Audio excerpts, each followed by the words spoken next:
All right, so welcome everyone. Today's Medments for Monday is on our secondaries. So we have a couple of slides here. First off, just sort of going about our UCLA Career Center collaboration. We've worked with them extensively and they're an awesome resource. So if you have heard of them or haven't heard of them, they have a bunch of workshops and events. So definitely check them out. They have some drop-in sessions as well. So be sure to drop in if you have some free time. They also have some other website information here. Check out prehealth.ucla.edu and definitely check out the Career Center. All right, so today is about navigating our secondary applications. We have an amazing set of panelists for you today with extensive experience in this regard, many with very recent experience as well. So they'll be very primed and ready to give you the best advice that you could possibly get.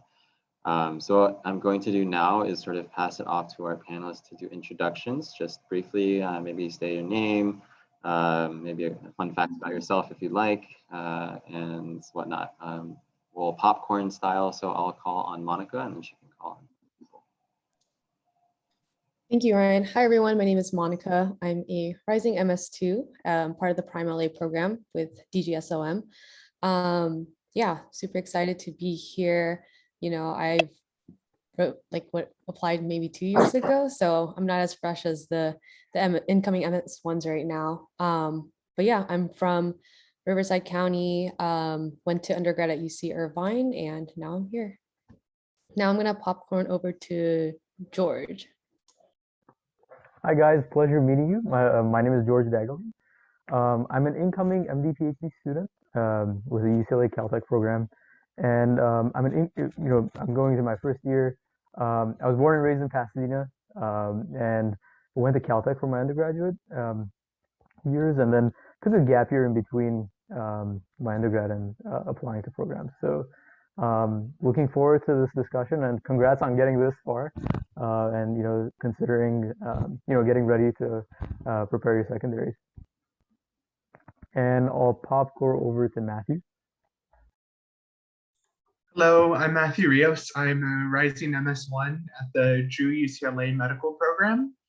I'm from Long Beach, California. I went to UCLA for undergrad, and I also applied last year. So I know that secondaries can be a lot of work. So I'm excited to talk about this and be able to help you all.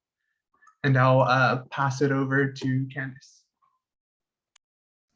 Hi guys, I'm Candice. I'm an incoming MS1. I'm also with George in the MD PhD program. I did apply very recently, so feel free to ask me any questions. My fun fact is I brought my dog, who's sleeping he's snoring in the back, to med school. So if you want to ask about that, I'll let you know in a year how that's going. And I was born and raised sort of all over, but I went to undergrad at Berkeley and I did not take a gap year. So if anyone has questions about that, also let me know. I'm gonna popcorn to, who else is? Amelia, yes, who actually lives in the same building as me. Yes, Candice and I are fast friends. Hi everyone, my name is Amelia. I am an incoming MS1 as well. I'm in the regular MD program. I'm straight out of college. I went to college at Case Western Reserve in Cleveland, Ohio, but I grew up in Northern California, just an hour south of San Francisco. So if you relate with any of that, please hit me up. Yeah, like I said, I just graduated. So like Candice, if you have questions about that, please let me know. Yeah, excited to be here. All right, thank you everyone. I'm Ryan. I'm also in the MD PhD program along with George and Candice. I'm in the PhD 1 phase right now, so I guess I'm like very far removed from all the essay advice. So I'll defer to our panel here who are much better suited to answer any questions you might have. But really excited to be here. I went to UC Berkeley for undergrad and took like a half gap year. So happy to talk about that if you have questions. All right, so we will sort of dive straight on in. So the first sort of thing that we'll go over is how to approach sort of the realm of secondaries. And in order to keep on track of things, I think most people will start with a spreadsheet and use it to sort of keep track of when the dates are happening, any requirements that you might have for specific schools.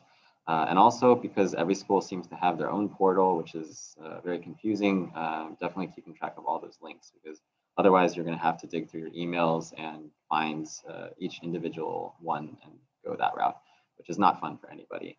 One big question that I think a lot of people have is, how much time should I take in writing a secondary? And should I sacrifice like quality versus time and submit earlier in order to get it in? Or should I like take the extra week to write a really, really stellar one, but also like deal with that? I think the general advice that I've heard pretty commonly is you want to submit within 1 to 2 weeks of getting the actual secondary prompt. But we can definitely talk about that if you have further questions. So our next sort of area is going to be pre-writing or not. And Monica is going to take this for us. Yes, so to pre-write or to not pre-write, pros to pre-writing, you can get a faster turnaround time, which means that, early on in the interview cycle, there's more space, more slots. So then that's something to think about, is to turn things early. Sorry, my dog's in the background. She likes attention. So, and also, to pre-writing, you're organizing things so that you have better balance of different obligations. So whether you're working while you're doing these things or you're studying for your MCAT, you don't want to like stress yourself, get the secondary, and then end up having to like stay up all night writing your secondaries, because they come in really quick and real hot. Sometimes you'll like wake up to 5 emails and you got 5 new secondaries, and each secondaries is like maybe a minimum of 4 essays. So that adds up a lot. And then another pro to writing, if you're like me, and I personally think I'm bad at writing, and so I need more time to really think and reflect and construct something that I would be proud of turning in. And so pre-writing allows you to kind of put out all of your information and your ideas together before you compile it and send it off. Cons to pre-writing though, some people work better under pressure, and so they need that time constriction in order to hash out something that they like. And then also another con is I like knowing the exact prompt. That this is very true. I sometimes hear that, from year to year, they might change something about the prompt. And so, you might feel like you're taking kind of a gamble in pre-writing, and then turns out the prompt is slightly different or completely different. So these are things to consider whether or not, but the compromise is just to pre-write an outline. There are a couple of very common secondaries that you will see pop up often in different schools and from different schools. And so those are things you can kind of already outline and have an idea of, so that when it comes to writing, you're kind of already prepared to, fill in extra details or just have some sort of like backbone to be able to write the secondary. Awesome, thank you. So something that I should have mentioned at the very beginning is any slide that has a black microphone icon in the bottom right is going to be when we have our awesome panel. So at this point, I'm going to open it up to our panelists, and you can comment on anything on the slide here, or if you have other personal advice on whether pre-writing is a good idea or not, maybe even sort of provide a little bit of rationale as to which one you did and why. I can go for it, Matthew. I'll go okay. I didn't I did pre-write a little bit. I didn't pre-write as much as I should have. I received 10 secondaries within like a week of my application being like submitted, which is a lot of writing to do in a very like short amount of time if you want to get like that 2-week window. So I would have done more pre-writing if I could do it all over again. I think one thing to look out for is usually there's like a website where you can look at like secondary prompts, and usually they have like not only the current year, but the year prior. So I would look to see if they have the same prompts from the year prior to the current year, and if, or I guess the year before. So like last year and then the year before. And if they do, I would pre-write those ones. If they have completely different ones from like year to year, I would probably stay away from pre-writing those. And the other thing to do is pre-write the secondaries that are not going to be screened. So I think the UCs are ones where usually most of the schools like screen. And so those are going to take longer for you to get those. So I would start pre-writing like the ones that you're going to get earlier in the cycle. And then once you're done with all those, then start pre-writing like the UCs or the other ones that you expect to get. Yeah, so just to add on to that, like you can't really, you don't really know when the secondaries are going to come back. You just kind of have to be ready for them. And so for me, I chose not to pre-write. I did do some pre-planning. And so I kind of looked through the different prompts. I like made a whole list of them. I looked at them for like similar themes. And I did some, like for me, drawing out like little diagrams or like little outlines helps a lot. But I think for me, what really helped was, first of all, not pre-writing made sure that I didn't like stick too much to one rigid structure, and I was able to really tailor it to the prompt, because it's sometimes pretty obvious if you like just stuck in like one sentence at the end, be like, this is why I want to go to this school, and like the rest of the story isn't really like the narrative isn't really integrated with the actual prompt or like school specific prompts. And so for me, that's the compromise, right? I did my pre-outlines and then I did my writing as they started coming in, and you'll start noticing like which things you can kind of copy paste, which things you can tweak. But I agree with Monica that like it's a better, like the cons of like pre-writing is that you don't want to be stuck with this huge long story that you spent a really long time working on and not being able to like not knowing where to cut down in order to get to like some kind of character limit. So that was how I did it, but there are many options, as you can see. Yeah, I was exactly in the same boat as Candace. For me, I did not pre-write, but I ended up just brainstorming the specific stories I wanted to tell. I feel like with a lot of these secondaries, they're very story driven. With your personal statement, it's talking about your background, but with these secondaries, I feel like it's very story driven, where like I had a list of stories or anecdotes that I wanted to tell, and through that, I wanted to convey various characteristics or various things that excited me about medicine. So kind of having those brainstormed ahead of time, having those listed out on, what do I want to talk about? I think that was extremely useful because once the prompts started coming in, it was easy to kind of take those anecdotes that I wanted to tell and match those with the prompts. And I think another thing is, as you start, pre-writing a lot of these, during that pre-writing phase, as you start pre-writing, keep in mind that, you might end up telling the story in various sizes. So you'll end up having one prompt where it's like 500 words, whereas the other one will be 150 characters.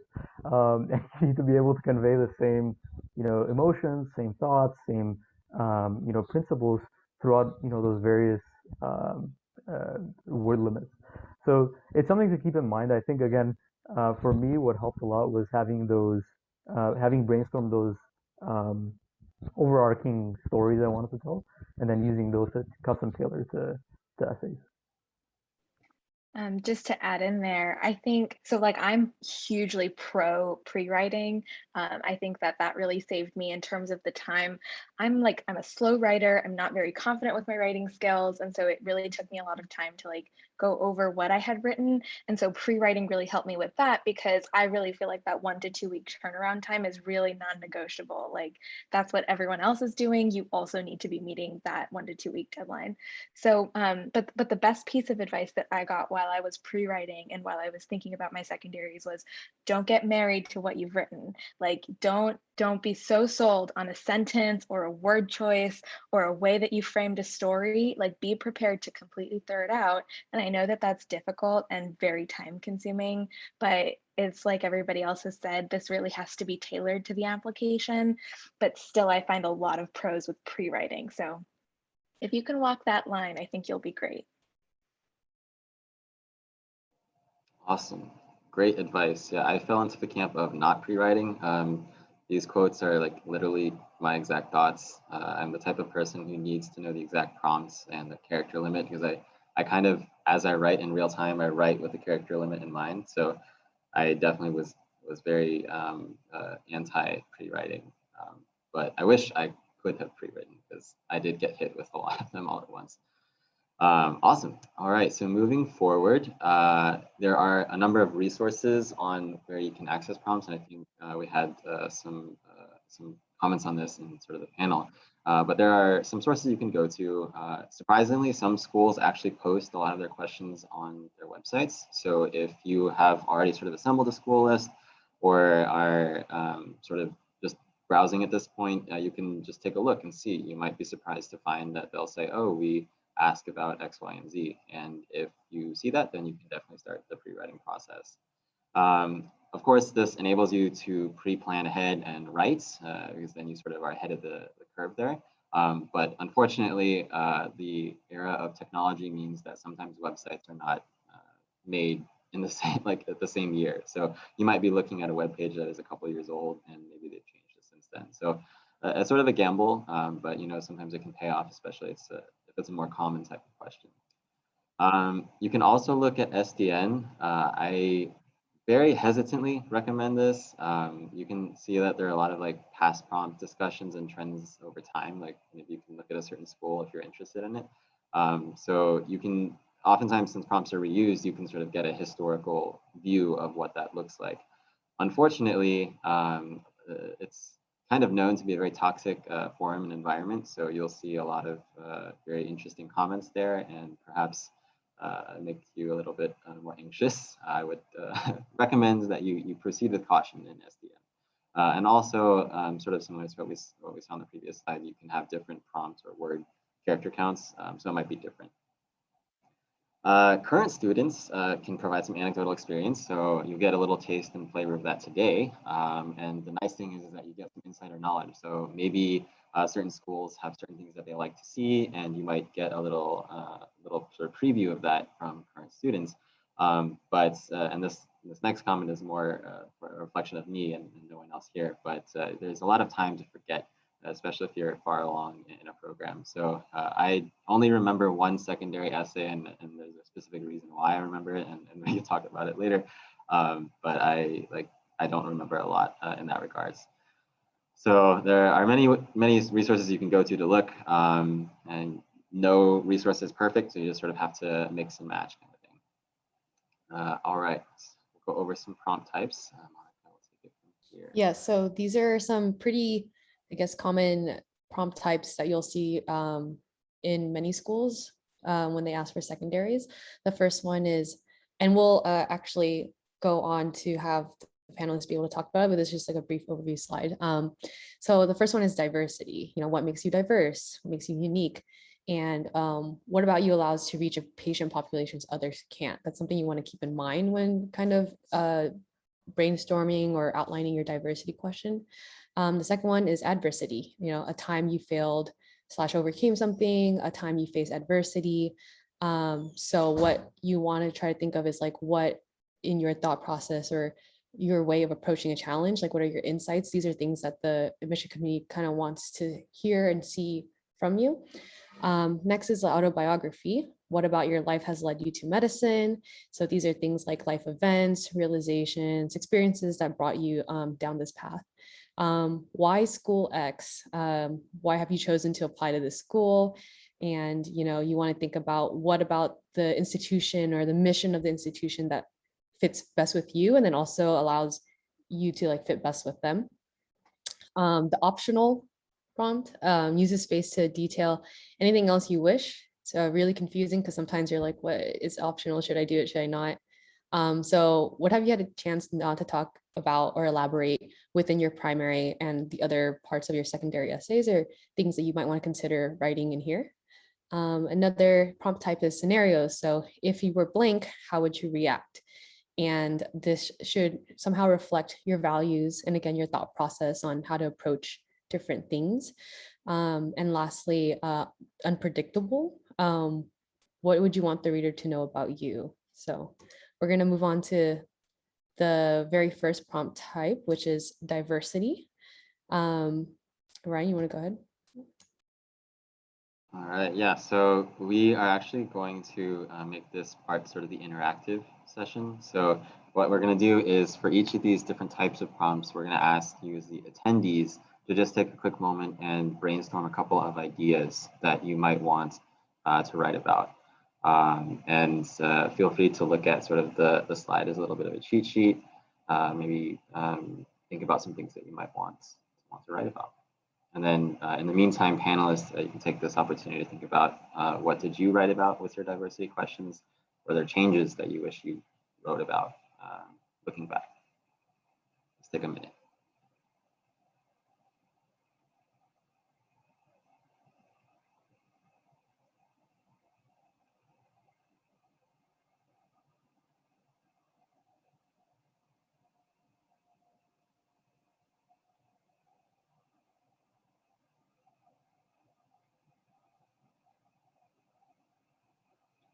All right, so hopefully that was just a nice little precursor there. I'm sure that you have tons of other things that you want to write down and think about. One thing that a lot of people think about when you are faced with the diversity prompt is like my race or ethnic background or my family, that kind of thing. Those are not, like, those are awesome things to talk about, but it is also a very common interpretation of the question. So sometimes if you find like, oh, you know, I want to set myself a little bit apart or tackle it from a different angle, trying to figure out a different way to interpret the question of diversity is a good way to sort of move forward there. So we'll open it up to our panel. And while our panel is talking, if anyone in the attendee audiences would like to share anything, feel free to just briefly put something in the chat and then we can expand upon it with our thoughts after sort of the panelists have gone over. So Amelia, would you like to start our panel here?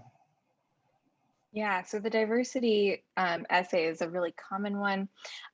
So something that I found a lot of my friends and I were struggling with the diversity essays. We'd find something that we want to talk about, but we didn't know if it was unique enough or diverse enough or whatever.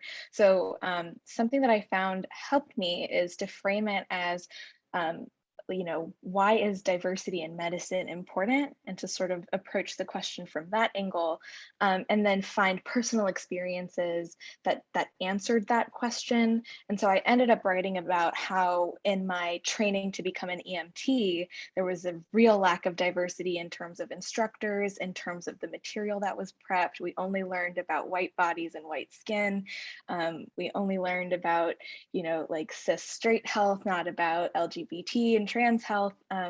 You know, so I wrote about how that was really like directly related to poor patient care. And so that really showed that I was able to understand why diversity in medicine is important, and showed that like I had the critical thinking skills to point out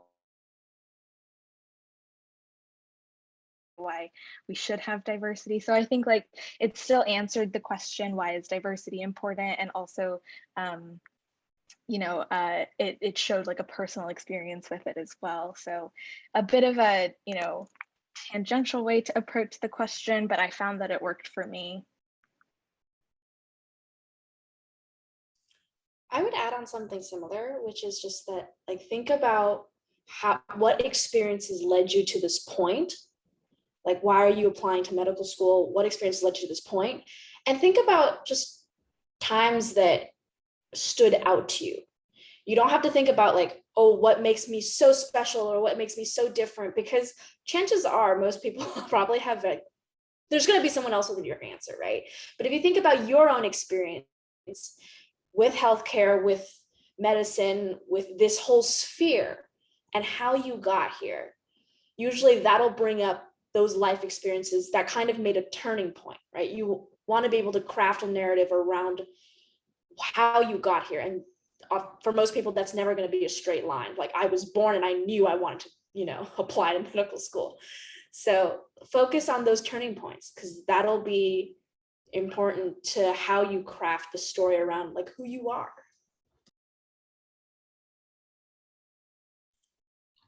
I can share what I wrote for one of my essays. So for me, I'm really interested in like medical education, pipeline programs, increasing diversity in medicine. So I wrote a story about a conference that we held, kind of just talking about like the day of and how I felt like the day of. I was also like the keynote speaker at that like event. And so I kind of talked about that experience, and also my own personal experience being like a first generation Latino student, and like seeing like the lack of representation in like my professors, and like how that like made me feel, and like how that relates to medicine as well. So that's how I did it. I kind of related it both to like my ethnic background, but also my passions for medical education as well. I think mine was somewhat similar as well to Matthew's. I feel like with this prompt again, um, I mean, it is possible to go across with the racial or ethnic diversity, but I think at the end of the day, each of us have a very unique background and a unique upbringing. And I think being able to convey that through these essays is going to be the most important thing. For me, I talked about kind of my Armenian heritage and kind of growing up as a first generation, student, kind of the challenges that I faced. But more than that, I think more than just, stating that as a fact, it was kind of talking about that process. I think sometimes it's not, you don't have to be the most, you don't have to have the most unique answers because it's, they read thousands of essays. They've probably seen similar stories. I think it's how you convey those stories. It's the subtleties, and it's, I think, what you pick up through those instances in your life. All of us have various backgrounds, all of us have various experiences. It's kind of being able to extrapolate from those stories. How did you grow as a person? What led you to medicine? I feel like all those are incredibly important. And it's more than just, saying, oh, I'm of this group. I think it's kind of going beyond that and saying, look, I had this background. This is how it has influenced who I am today. Awesome. Monica, did you have anything you wanted to share here? I think everyone brought really good points. Like, I can't really think of anything else to add. Like, I think what I hear from a lot of like mentees who are like represented in medicine, like their concern is like, oh, how do I stand out if, I'm overrepresented and things like that. And so just to emphasize that like diversity doesn't just mean, your ethnic background. It could be your upbringing, could be your experiences, like people have mentioned. And even like your views and your thoughts on how you want to improve medicine could be something that is diverse or can add to the diversity of the school. And so, this question is more of like, what can you bring to us? And it doesn't have to be something super crazy unique. It could be something that others in the school also want to bring, but it's just like how George mentioned, like how you explain it and how you extrapolate these things to convince them that you are going to be able to contribute to the school in the way that you want to. Yeah, and just to really quickly tag onto that, it's also about your perspective, right? Like you can experience the same thing, but if it's different from other people, if you can show how your lens, like the color of glass that you are viewing this world through is different than others, that's also equally as valuable. If I can also tag on to what Ken said, I completely agree. And I think the biggest thing to convey through all of these secondary statements is just your genuine candidness.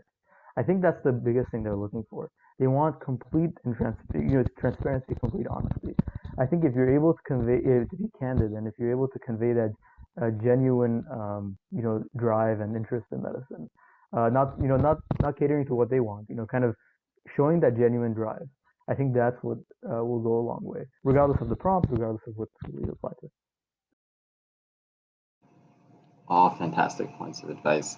One thing I will say is that a lot of times when I'm mentoring students, I hear of diversity always in a looking backwards direction, as in like, what about my background? What about my family past or whatnot is diverse? And it depends on how the prompt is framed, but it's also possible to use diversity to look forward.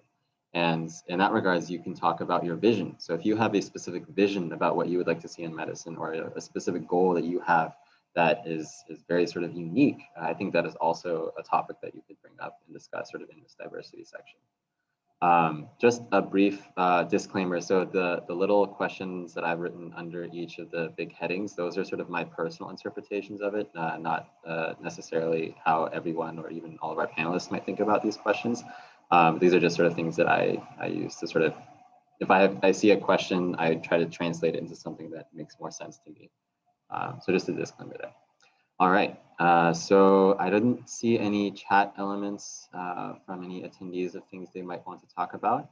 Again, no pressure at all, but if you want to and whatnot, we can totally expand upon those. So we'll move into our next section here. Monica, would you like to brief some? Yeah, so this one is adversity. And Ryan's interpretation of the question is, what is your thought process and approach to challenge insight? Yeah, so these are questions where I think it's really nice to have some sort of like anecdote or like an experience within um, one of your like orgs or like your work or whatever it is, that you can show them that you've like approached a challenge, really thought about it, view different perspectives, and then came up with a result, and then like take that lesson with you into the future. And so just to kind of summarize that, challenge, response, result, lesson. So share the challenge that you faced, explain how you respond, what was the result, and what lesson did you learn. So this is an example of how you can structure it. It's not the only way, but definitely a good start to kind of think about, you know, a time where you faced something challenging. Examples, stress management, situations beyond your control, and relatable life events. So like moving away from home or facing criticism. For me, I think for my adversity question, I usually answered it with like a work experience and how I interacted with like a patient population or like a, a conflict where within a team, and then how did I resolve that? I think that's something to keep in mind if you want to show like plant seeds, like specific seeds, like, oh, I'm trying to plant this idea that I'm a good team player or have good communication skills, et cetera, et cetera. You kind of have to paint that out within your story and how you respond in your essay as well. But yeah, so that's mine. I would like to popcorn just to get it going faster. Matthew, do you have anything you want to say about this one? Yeah, so for me, when I looked at this one, I kind of did, well, I had a couple different stories that I like had in mind. One was like working with other people and like that challenge. But one adversity that was really like meaningful to me was, well, meaningful like as in like it really affected me was like COVID-19 having, I was working with an org called Aspire, Learn, Mentor, Achieve. Basically, it's a science academy that we do with elementary school students, and we do it in person, doing like hands-on science activities. But with COVID-19, we couldn't like meet them, so we had to kind of come up with a plan to still have science academy and still interact with our kids, but like virtually. So I talked about how I collaborated with the program director, and we were able to get all the kids like laptops from their elementary schools, and we actually did a lesson on like COVID-19 to get them informed and like talk to their families about COVID-19 and all the precautions that we were supposed to happen. And so I think that really, it was a really good prompt for me to kind of like share how I was able to adapt to a situation. I think that's what you want to show if you can. I want to jump in here just to say that personally, I think that the adversity and the failure essays can sometimes be different. I think it really depends on how they word the question. So be sure to take a look at the actual prompt to see what they may be really asking. I think that this is a personal opinion. Again, you may disagree, but I think that if someone's asking for a time you failed, there has to be a little bit of agency in how the bad thing happened. Like you had to have done something wrong. I think if you talk about a situation out of your control during a failure essay, it might come off a little bit wrong unless you like, maybe you can write it well. I found that my tone was coming off a little bit wrong. So just to be careful about like what the actual prompt is, that might help you choose the actual example. And then also so Ryan conceptualizes this as your thought process and approach to challenge. I also want to add like thought process and approach to stress. I sometimes think that med schools take a look at this kind of essay and they're like, okay, how does this applicant, perform under stress or in a stressful situation, and what kind of lessons do they take from stressful situations, because med school is a stressful thing. And so if you can somehow show your stress coping mechanisms, or like the kinds of like your attitude towards stress, I think that can sometimes be really strong. Again, context dependent. I think this is one of the most context dependent and like prompt dependent essays you're going to write. Again, that's just my opinion, but yeah.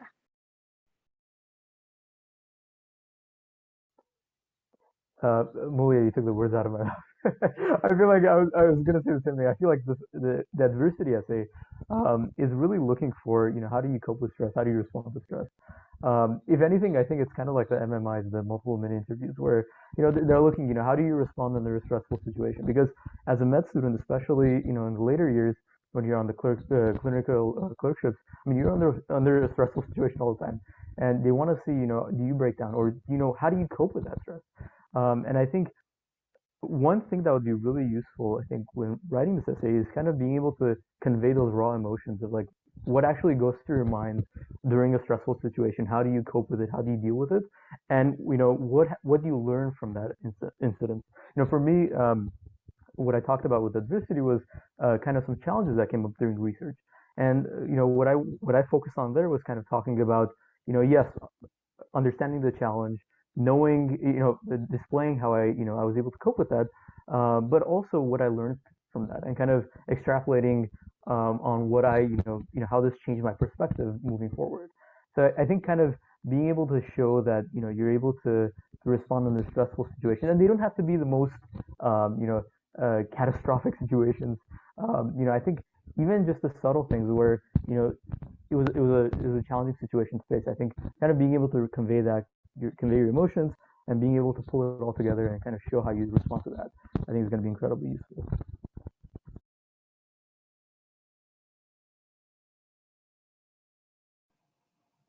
Awesome. If anyone else wants to jump in, feel free. But in the meantime, one thing I'll add is that, again, for adversity, I think it's very common to think like, oh, this has to be something that I've already conquered, that's already done and done. That is like, I can talk about it from the before, during, and after.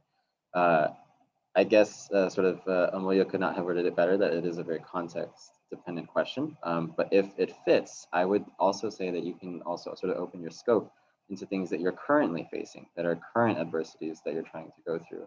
And I would also say that perhaps that is a very mature response in order to show that, I'm acknowledging I'm still going through something right now, and this is what it is. And do I have everything figured out? No, but here are the things that I'm doing to figure it out. And so it's almost like a real-time process, and really can show the admissions committee and anyone else reading your application, like, this is what this person does under these specific circumstances. Yeah, so Can I add one thing, Ryan? Please. I feel like sometimes people get caught up in this like, oh, MCAT was like a really big challenge for me thing. Please try to refrain from writing about anything about the MCAT in your secondaries or your primaries. It's just because like everyone had to kind of do it, and so it's not easy for anyone, even people with resources. And so try to think of different situations or events that happen to kind of diversify your own file, and not make it focus on this like pre-med journey and all the things that we've done, like taking the MCAT and stuff like that. And maybe it might even be useful to potentially consider non-STEM related, non-academic related challenges that, adversity that you face. Because I feel like that gives a very different dimension. I mean, with a lot of these statements, you're already conveying so much about how you're passionate of STEM, how you deal with challenges in STEM. I feel like kind of giving that different dimension will help. Also, sorry not to extend this too much, but I think this is not a hard and fast rule, but I would allocate at least like half your word count or character count to the lessons you took away from it. Like this, yes, you're supposed to be authentic about the adversity itself, but make sure that you're focusing on the positives as well, and like showing that you actually grew.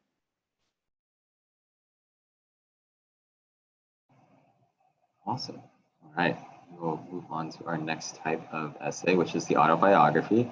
So these ones are probably not as common, but it's definitely something you can still see and is fair game. So these are really going to be more so about your life events and realizations and sort of the path that you've taken in order to get to the point of being a med school applicant. The way that they word these can be so different. It can literally just be like, tell us about yourself, which is also like the worst possible starting interview question. But it can also be like, give us a journey on what led you to medicine that's not related to your primary application or whatnot. So I think the way to approach this, you can take a bunch of different things. One that I've heard about is sort of just doing a stream of consciousness, like vomit everything that's in your brain onto a piece of paper.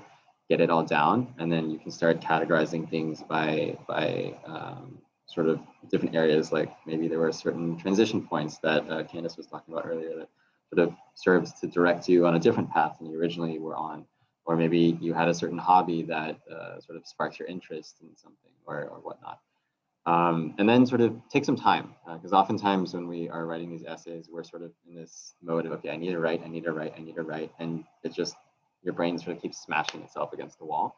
And taking some time to step away from it and then come back when you're fresh, and especially for the autobiography type essay, when it has so much information in it, is a good way to sort of help consolidate that information and distinguish the parts that you want to convey. So I will open it up to the panelists here. Are there any things, that, or I guess first of all, did you have to write an autobiography type essay? And if so, what was your approach? I kind of want to, well, I'll just start really quick. One thing I want to say is that I got this prompt for one school and it was longer than the personal statement.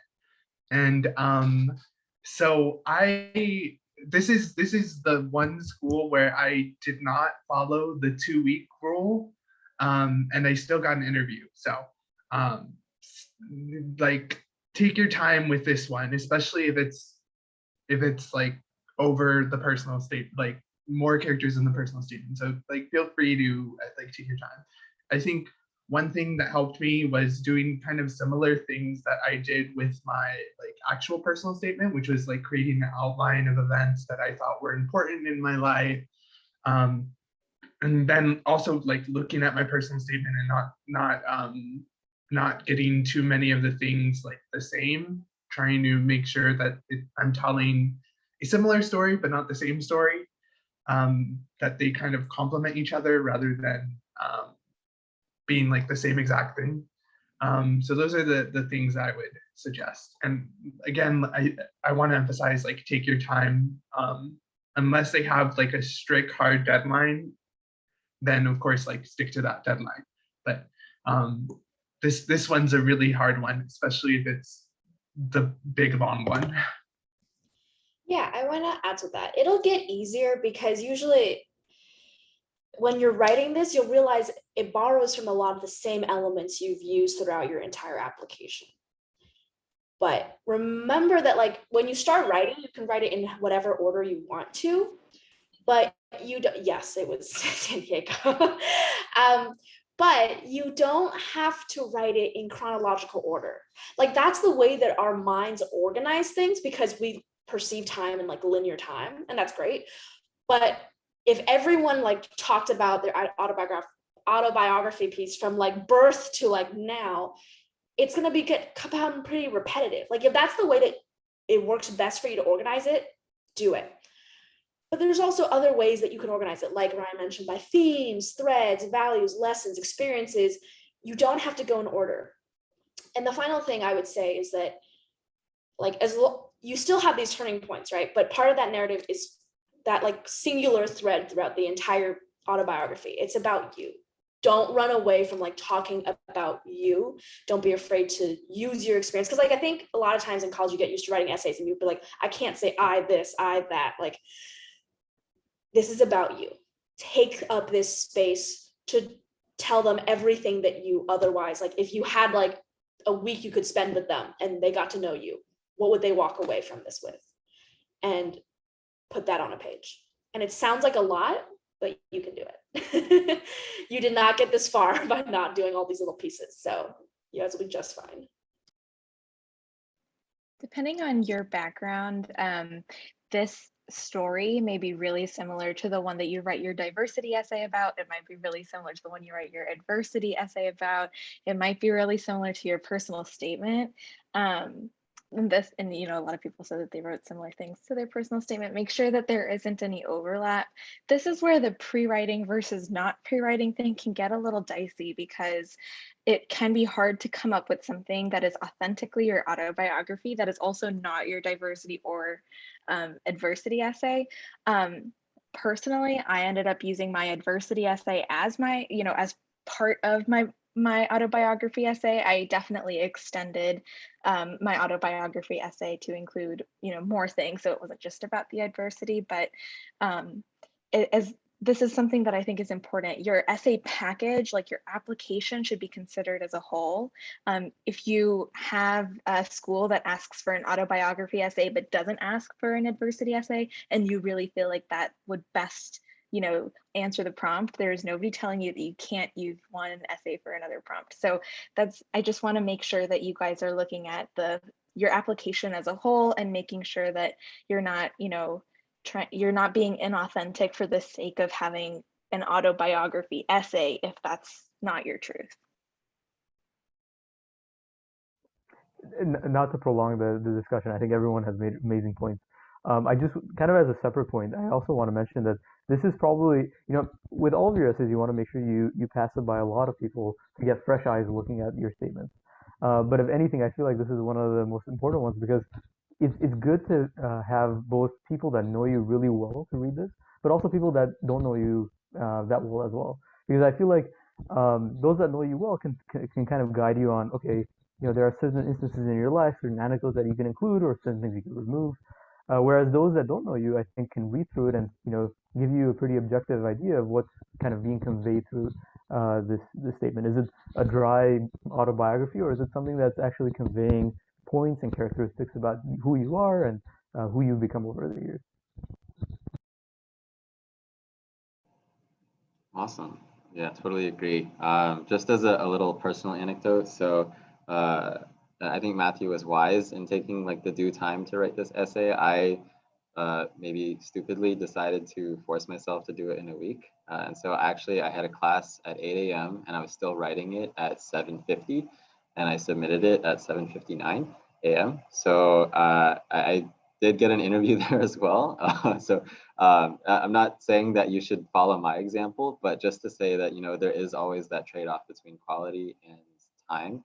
And you sort of have to find the balance that works best for you. Highly recommend that you do not follow my example,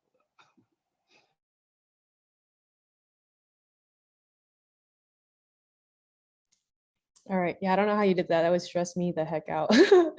But props to you for being able to do so. All right. So number 4, why School X? What about this institution makes it best fit for you? This question gets asked, and sometimes my answer is like, because I want to get into medical school. But you got to be a bit more specific than that. So you want to think about like specific programs they might have, opportunities within the school that may be unique to the school. Even talking about the location, like LA has nice weather. It's in a place where there's a certain population that you want to work with. Like these are things that you want to think about. And yes, you want to make sure you write the correct school name. I remember for one of my secondaries, my friend caught that it was the wrong school name. And it was just like, I might have just copied and pasted or whatever and overlooked that. So keep that in mind. And then you want to consider like how your experiences fit with their offerings.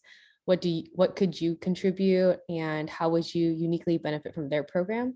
So my experience with specifically DGSOM is that I wanted to be part of the Prime LA program specifically for its mission. And so a lot of the essay was talking about like how my values and my experiences and what I want to do in the future aligns with that specific program. I'm going to open it up to the panelists now to talk about it, but you do have to do your research if you really want to like go to that school, for example, like really do your research in terms of like going on their school website, reading their mission and clicking around to see like what things about their school makes them unique and like the opportunities that you want to take on.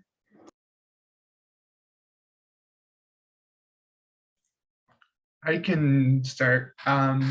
One thing I did for every school that I applied to was I looked at all the student orgs that they had. So for me, I was really interested in being involved in the Latino Medical Student Association because I know that like having a community like that in undergrad like really helped me. I wanted to also be involved in like serving underserved communities because I was also part of the Latino Student Health Project where we did health fairs. I think something that's important when you're talking about these groups is not only talking about what you will gain from them, but how you will contribute to that group. So I always talked about a previous experience, like oh, I was part of the Latino Student Health Project. I helped do health fairs, and I want to continue doing that at this school with this program. So I think it's really, you need to make sure that you're bragging about yourself and not just bragging about the school, because they want to hear about you. They already know about the school. So I think that's the most important point.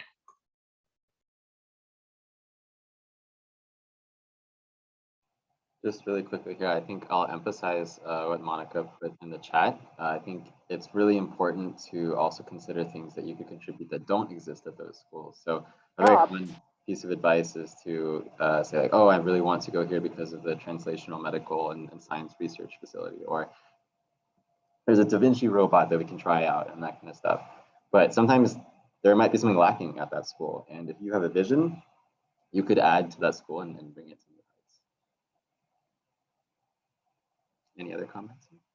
Yeah, something that I found to be most helpful with this type of essay is specifically the mission. So I would read through the mission of the school before writing the essay and make sure that like the values that I was trying to highlight in my own essay were the values that were espoused by the mission.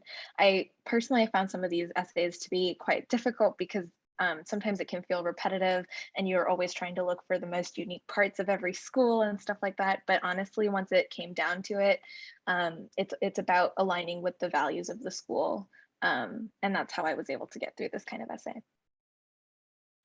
And I think also just attending some of their info sessions or, kind of looking on their websites, schools like to talk about, what they're strong at and what they need, right? And I feel like that's like the perfect place to pick up on those cues and kind of, expound upon that further in your essays. Yeah.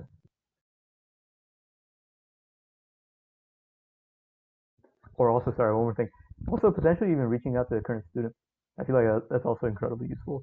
Kind of getting their perspective, some of their highlights from the institution, and I feel like that's stuff you can potentially even incorporate into your essays. Yeah. All right, we got a really good question in the chat asking about how to discuss future contributions without sort of making it seem like the school is missing something important. I think that's a very good question, especially when you're sort of considering this delicate tightrope.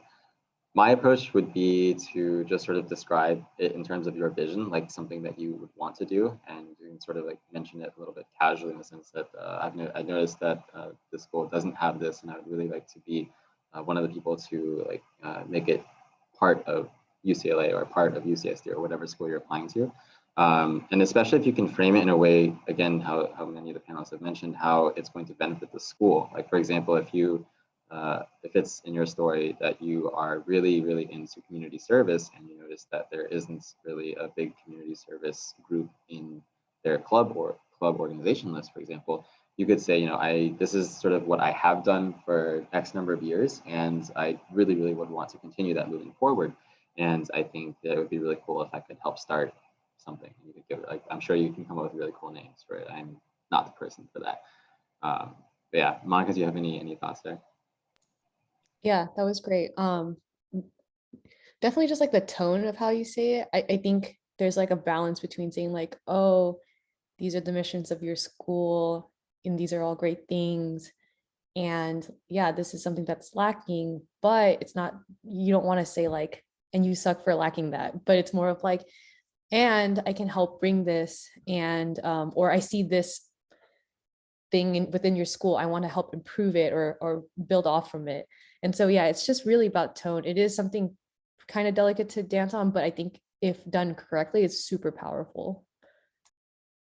The way that I did it was to be like, oh, school X values such and such, and I think that I could contribute to that value by starting this or by doing this future contribution, if that makes any sense. That way you're not really saying, oh, you don't have it. You're rather saying that I would add. Does that make sense? Awesome. Alrighty, so we're gonna move on to our optional ones. So I think these essays can be extremely stressful because usually you get like a massive block of text shown here, and only at the end do they say, oh yeah, it's actually truly just optional. And I'd like to reinforce that when you see an essay that is optional, it is absolutely indeed optional. I've actually spoken to adcoms on the other side of things, and again, it is optional. If they feel that it adds dimensionality to your application, then it's going to be sort of that feather in the hat. But if it's just going to be like, if you're just trying to like force something or fluff up something already there and whatnot, then it can sometimes be detrimental. So don't feel like you have to fill that space, but if you have something to say, absolutely take that space to say it. For me, I would say the best way to think about this is one of two ways. One is if there was no prompts that touched on something about you that you would like to mention, or two, there was a prompt, but you didn't have enough space. And so something that I recommend to people is if you fall into one of those two categories, then the optional essay is a really good place to sort of expound upon those details. But I'll open it up to our panelists here. Maybe we can go a little faster since we're running out of time, because we want to get to our Q&A. But yeah, if you did write an optional essay, maybe just a sentence or two about what you did. Sorry, one optional essay that we had specifically in our cycle was about COVID-19, and I'm pretty sure, almost 100% sure, you will probably get that as well. So that's just something to think about. But in terms of optional, I think there was one school that had it, and I did kind of like why this school, because they didn't have a why this school one. But that's something that I chose just because I had like personal connections with, like, I went to an event at that school, so I wanted to talk about that event that I went to.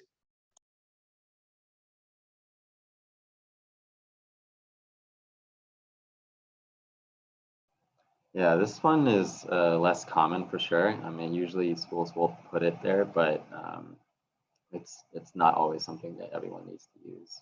I think I wrote very briefly about, for some schools, for the MD PhD application, that I really wanted there to be some integration of engineering, but that's sort of like a very specific niche thing. So again, if it's something that you didn't have the space or appropriate prompts to write about, definitely use the optional spot for that. Okay, any last thoughts there? All right, we will forge on ahead. All right, the sixth prompt, potential prompted scenarios. So what are your values? What are your thought process? Yeah, I think for this one, like we kind of touched on it earlier, but like being able to figure out what kind of seeds you want to plant in these adcoms and providing an anecdote that you think is very valuable in terms of tying together your application. And then it gives an opportunity to write about things that wasn't mentioned elsewhere, or any updates, or again, emphasizing themes like whether it's community service or advocacy, anything like that. This gives another opportunity for you to do so.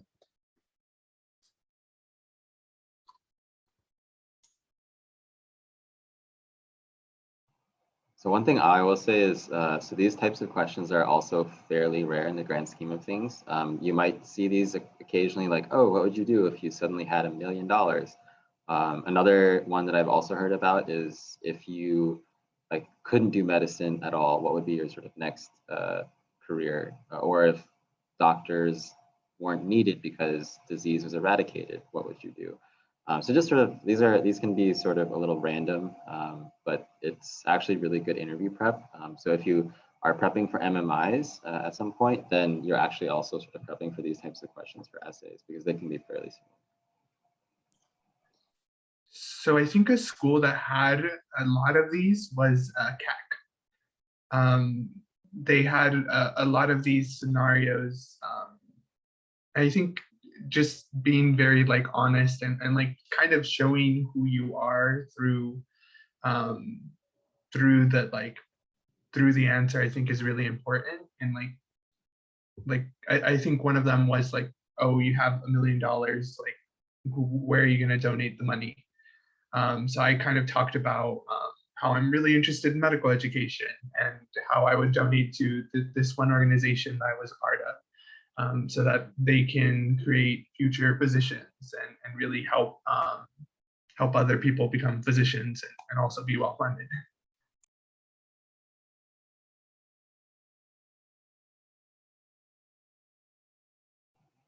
Awesome. Go for it. I was going to add one last thing, which is that sometimes they do actually want to see who you are and how you think. So if that involves like walking through your knee-jerk impulse response and then being like, okay, but, and then here's like more thought in the scenario and like this is how I would weigh things out, that's okay too. Because it does show a lot about who you are, and you know, you are a product of your circumstance. So that does add to like the layering. Definitely, totally agree. Yeah, there's a reason why knee-jerk responses are so common and why there are things that fall in the mainstream. That's because it is common.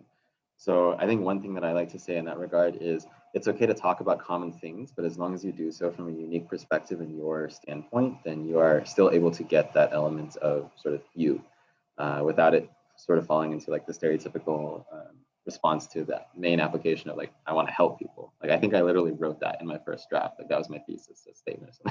Like it starts there and then you sort of dig down deeper and explore like, okay, why do I want to help people? Who do I want to help? And then you can sort of go that route. So if you can ask follow-up questions to points when you get stuck on sort of the mainstream responses, you can also sometimes find yourself in like these really, really nice, deep thoughts that maybe never awoke to your subconscious before. All right, so we will carry on to number 7. So the unpredictable questions, it's very self-explanatory. It's essentially like, what do you want the reader to know? So I slapped on this meme because I thought it was fun. If you get it, awesome. For me, I think the most unpredictable question that I ever got was from UCSD. And I think it was from UCSD.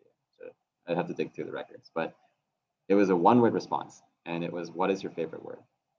And I took so long to think about that. And I came up with the word and I told my mom, I told my dad, and my mom was horrified that I had chosen that word because she was like, this is absolutely like not the type of thing you would want to say. And you're probably wondering, what is the word? The word was draconian. And there was no space for me to describe why it was like my favorite word. There was no space to elaborate. It was just, what is your favorite word? And I think a lot of people think these are like really dumb and like, oh, I'll like quickly get this out of the way and then focus on my time elsewhere. But these are actually, I think, the ones that can really show the inside you more clearly than some of the more common types of essays. Yes, you can always get that lens for other types of essays, but these unpredictable random ones that you never see coming, those are the ones that I think can really give a glimpse into who you are as a person. So at this point, I'll pose to our panelists, like if you can remember, do you have like a specific question in mind that was like totally unpredictable? It was kind of unpredictable, but it was a prompt from like I had seen that it was a secondary question before, but this is CAC. CAC, I feel like, has the most like uncommon questions, and they do that specifically. Like the dean says that she does that specifically because she doesn't want to be like other schools, and she feels like those questions give you more insight into an applicant than the cookie cutter, like why this school. And so I think one of the questions was like, give yourself a nickname and like tell us why you would give yourself that nickname. So I came up with the nickname Potato because I was called that briefly in like high school, and I think that there's like a negative connotation with potato, but I think it's a really cool like food because it can be turned into so many things, and that's exactly what I talked about. Like it's very versatile. It can adapt to many things. It can be like French fries, or it can be mashed potatoes. It can be soup, and that's how I approach that question.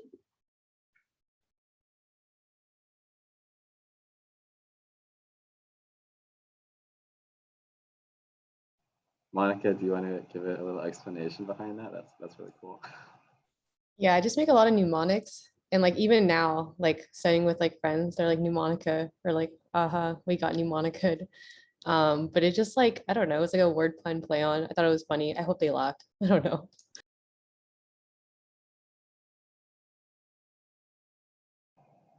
Anyone else? Yeah, I think it was Keck as opposed to UCSD that had like the single word one as well. And if you're wondering why I picked draconian, it was because it kind of sounds like dragon. Very, very basic.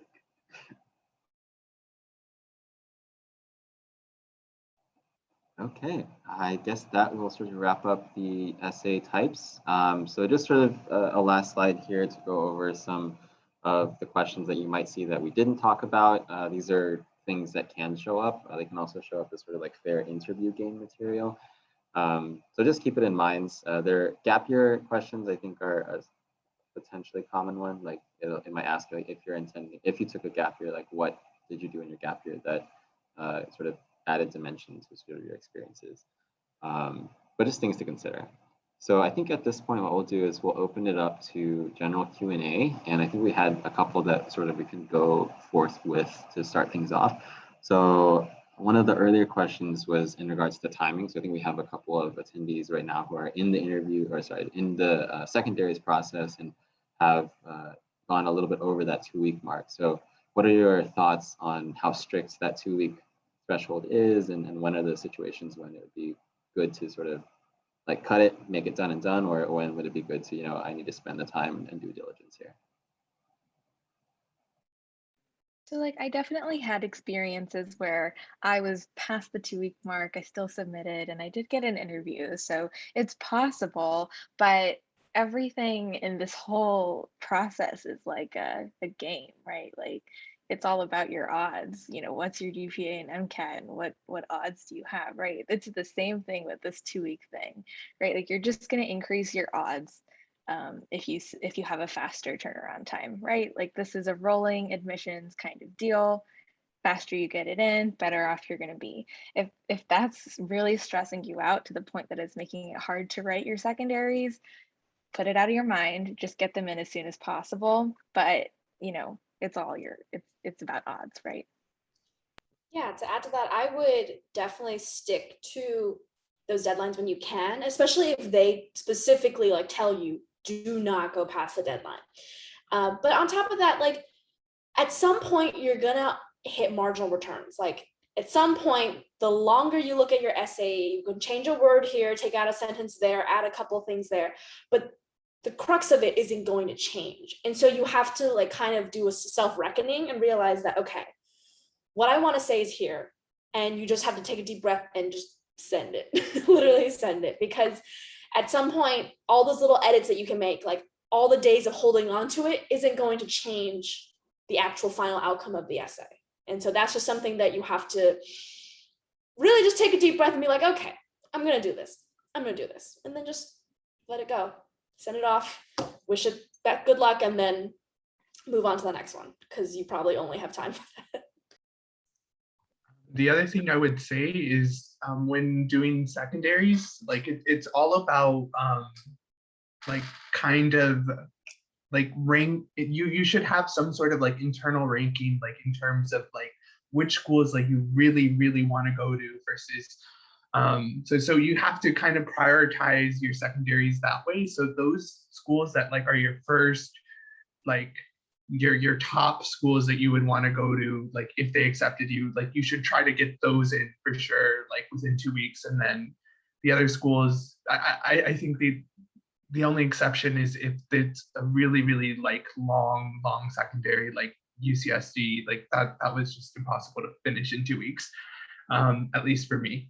But I think prioritizing is really important when you're doing secondaries. Sorry, not to belabor the point. I completely agree with everyone. I just want to mention one thing, like be able to strike a fine balance between quality and ensuring that it's submitted on time. I mean, if it's a half-assed statement and it's submitted in 2 weeks, it's not going to do you any good.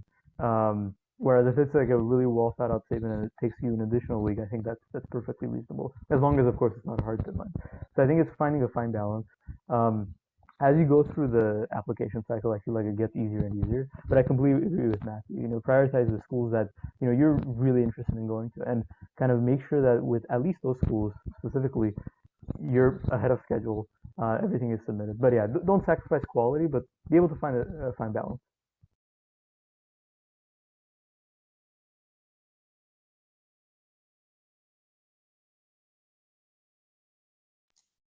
Awesome. If no one else has anything else to add, I'm going to move on to the next question, which is a great segue into AEFI.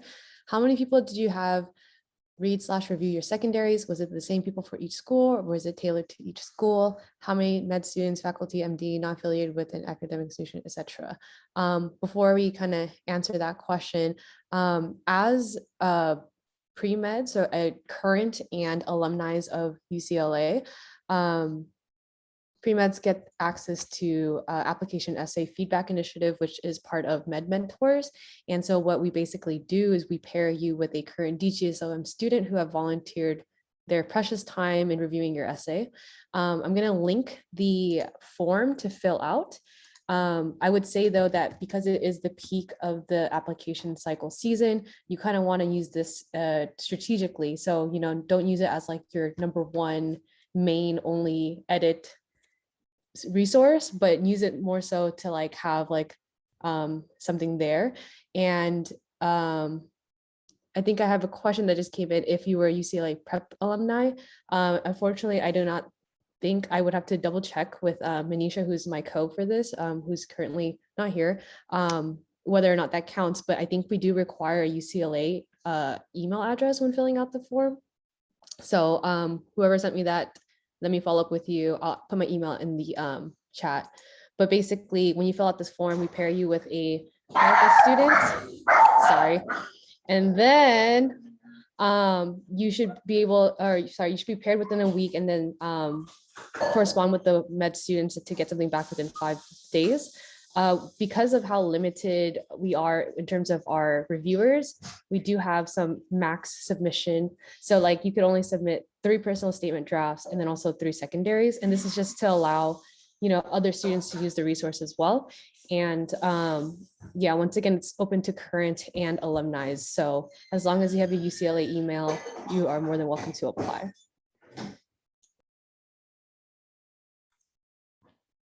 I can talk a little bit about the question. I had like a group of people that I knew were willing to like read my secondaries. I had maybe like 4 to 5 people. They were all either like medical students, doctors, or like residents. But I only gave them 1 like secondary at a time, and I only had 1 person like review my secondaries. Like I didn't have multiple, like 2 people review 1 secondary. And the reason why I did that is because they were just coming in very, very quickly. And I didn't want to overwhelm my like reviewers to like having to read like that, like a whole bunch of essays. So I kind of did it strategically so that they didn't feel burnt out. And I think it worked for me, like having 1 person edit it. I think usually I would go through maybe 1 or 2 drafts at most. So I didn't do too like extensive of an edit. Again, also probably because I wanted to reach that like 2-week deadline as well. But yeah, that's what I did. I again think that this is a huge reason why pre-writing is great. Like I had a bunch of people review my essays. I actually didn't have very many like medical people review my essays. I actually just found friends who like I knew that I trusted them to like catch the grammar and you know things like that. And friends who like I've talked about these kinds of things with before, so I knew that they wouldn't try to like change the tone of my essay or anything like that. And people with whom I could discuss points that I thought were weak in my essay and whom I would have like a great conversation with about it. So like I really wasn't trying to get anybody to change the tone of like what I wanted to do, since I had put a lot of planning and thought into it. But people who can catch grammar mistakes or like who can help your word choice and things like that, I think that's always really great. I think one thing that helped with me was I ended up grouping a lot of the secondaries together. Like a lot of the topics ended up being very similar. So instead of sending the same or similar secondary that I would have sent to like 4 different schools individually to people, I just sent one of those as an example. Had people comment on that, comment on the content, comment on their you know what's being conveyed through the statement, and then kind of using those edits to adjust the ones for each individual school. And again, I think at least initially having that pre-written outline helps. I also, discussed my outline ahead of time before even writing the essays, and I think that helps quite a bit as well because especially talking to family, with friends, kind of telling them the stories I'm planning on discussing, the characteristics I want to mention. They're a good litmus test to determining whether or not that would be a solid essay or if it really is not worth the time. So I think that was useful. But yeah, for me, it was mostly family and friends, and a couple of my students that I knew. But other than that, it's just mostly family and friends because they end up knowing you the best. Yeah. I'll add a couple points here. So one thing I do want to really emphasize is Candace's point in the chat that when you are getting reviews or edit recommendations from others, it's always good to sort of keep them in mind, but don't feel like you have to take that as gospel truth. At the end of the day, your application is a reflection of you. And if you disagree with an edit recommendation, then you should feel entirely free to use whatever you think is the best representation of you, even if, for example, it might be against conventional grammar rules. So I do a lot of edit or essay recommendations, and I usually try to always preface my sessions with the student by saying, I'll tell you my statements and my recommendations, but these are based off of my writing style, my biases, the things that I like to see and do. And sometimes the way that someone else will do it is going to be different, and that's okay. So don't take anything that someone recommends to you as gospel truth, even if it's like a physician that says, oh, you have to do this in order to get in. Not true. Another thing I'll say is that in addition to AEFI, there's also MedMentor peer advising. So if you have a UCLA email, you can also register there. We're switching platforms right now, but currently if you type in like Linktree UCLA MedMentors, you can probably find our main page and then link to our peer advising sheet, and you can sign up to meet with like a MedMentor one-on-one, and it can be for essays, it can be for interview prep or whatever. So that's another resource that is available. And then with that, I'd also like to go sort of into the next question that we got regarding gap years and how to discuss it if the question is asking what have you done in a gap year, but you're sort of thinking about doing a gap year. Can you talk about what you want to do in the gap year, even if the question has already asked what you have done? I would say absolutely, yeah. Just sort of make sure you give some background into what your timeline looks like, but you can totally do that, I think. I think we also had a question about how to address the COVID optional essay. I think Amelia gave some really awesome insights in the chat, but does anyone else have anything you'd like to add? Amelia, feel free to expand as well.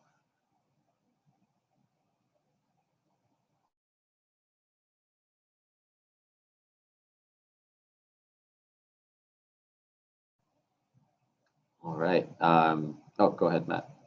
I was just going to say, like, echo what Amelia said, that I kind of talked about how COVID-19 like affected like my family and my circumstances, and how like there's less clinical opportunities because like everything was closed, and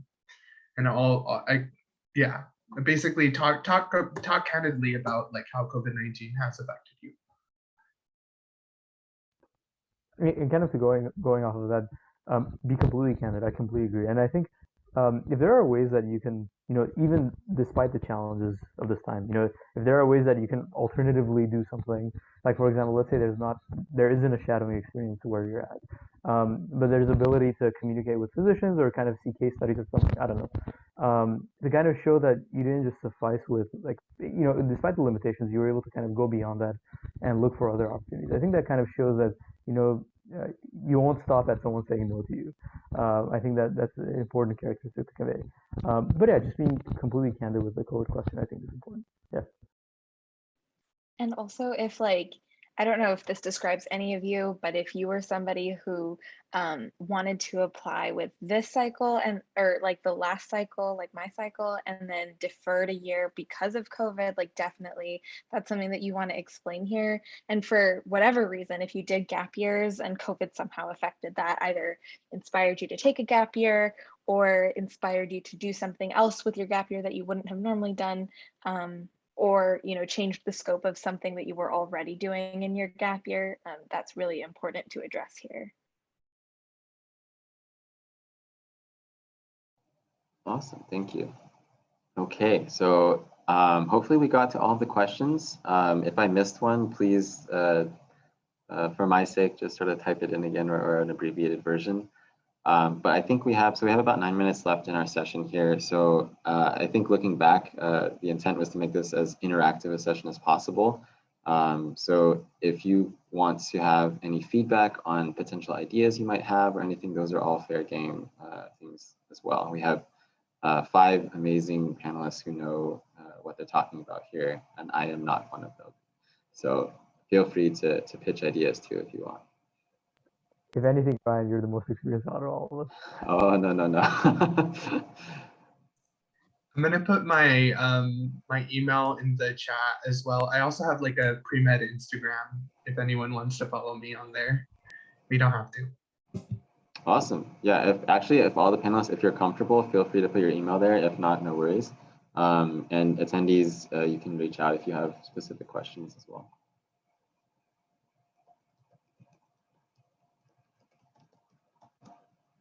Okay, any questions that we missed?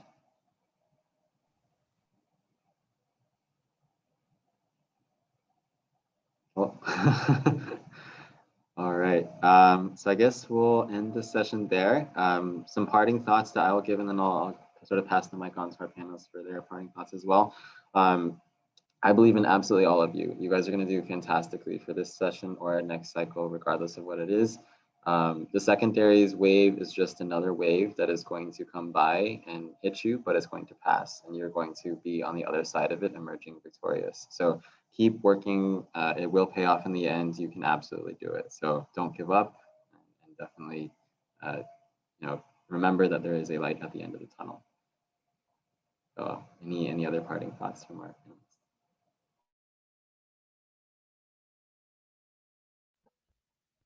I can go next. First of all, the fact that you guys are here, I think, just conveys the enthusiasm that you guys have, and I think you guys are going to do incredibly well this cycle. It is a difficult time, especially with secondaries. I feel like with the primary, it's a couple essays, it's not that bad, but with secondaries, it's just this flood of back-to-back statements that you write, and I feel like if anything, during the time I was writing secondaries, it was that point at which I'm like, why am I actually doing this? There's just all this information, and it just after a while your eyes glaze over after typing so many essays. But stick with it; it's worth it. Looking back over this past year, I'm incredibly grateful that I had people around me that were encouraging me to keep going, despite how challenging it was. So, we're here for you guys. We support you guys, and looking forward to hopefully having you guys as cohorts in the coming years.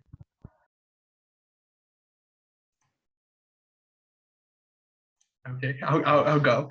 I think one thing I just want to leave you all with is to make sure that you're taking care of yourself. Like, this is a really stressful process. I think secondaries are like, they're a similar bad to like studying for the MCAT, but they're a different type of bad, like in terms of like the stress and like the anxiety that you can sometimes feel. And then also the waiting after sending in the secondaries can be very stressful. So make sure to practice self-care, whether that's exercising, eating right. I think also talking about like your worries with like mentors. I think that was like a really important thing that I did. And then also celebrating the wins as you go along.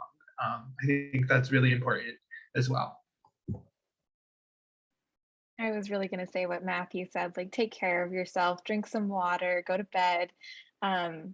If like I'm sure everybody is just as serious as me. Like I'm serious I put my email in the chat, like do reach out if you guys have other questions, and hopefully like we can be a resource. We were just where you are, like we get it. And COVID was hard for us, COVID's hard for you. So feel free to reach out anytime, but yeah, please take care of yourselves. Good luck. Yeah, one thing I like to say is a rule of threes, mental health first, physical health second, and then you can worry about everything else. If you don't have those first two things, then everything else is going to be 10, 1,000, 10 million times more difficult. So I would absolutely echo what has been said in that regard. Okay, any other parting thoughts or any last questions from our panelists? All right, so just to give you guys a heads up, we are having some upcoming sessions related to interviews. So that is definitely on the horizon. So if you're interested in, how to approach the general interviews with faculty members or the MMIs, those are the things that are coming up for July. Oh, it looks like we did have a question come in. Any success in getting fees waived? I presume that's for like the application fees. I'm guessing secondaries. I didn't personally get like any of the fees waived, but I've heard people that like as long as you email the admissions, like letting them know like, hey, like especially if you qualify for the fee assistance program, they're usually more than likely like willing to waive the fees. So it's just important that you like email them. And even if you didn't qualify for the fee assistance program, sometimes like situation like life happens, like email the admissions with like your situation, and like the worst thing that they can say is no. But don't like pay for the secondary and then like ask for like a refund, because they won't do that. Awesome, thank you. All right. Yeah, so thank you all for coming and sort of listening to our insights, and hopefully it was helpful. If you ever have any questions, please feel free to email any of the emails that were provided in the chat. And hope to see you potentially at future MedMentor Mondays or one-on-one sessions. Awesome. Have a great rest of your evening, everyone. Panelists, maybe you can stick around for a few minutes after.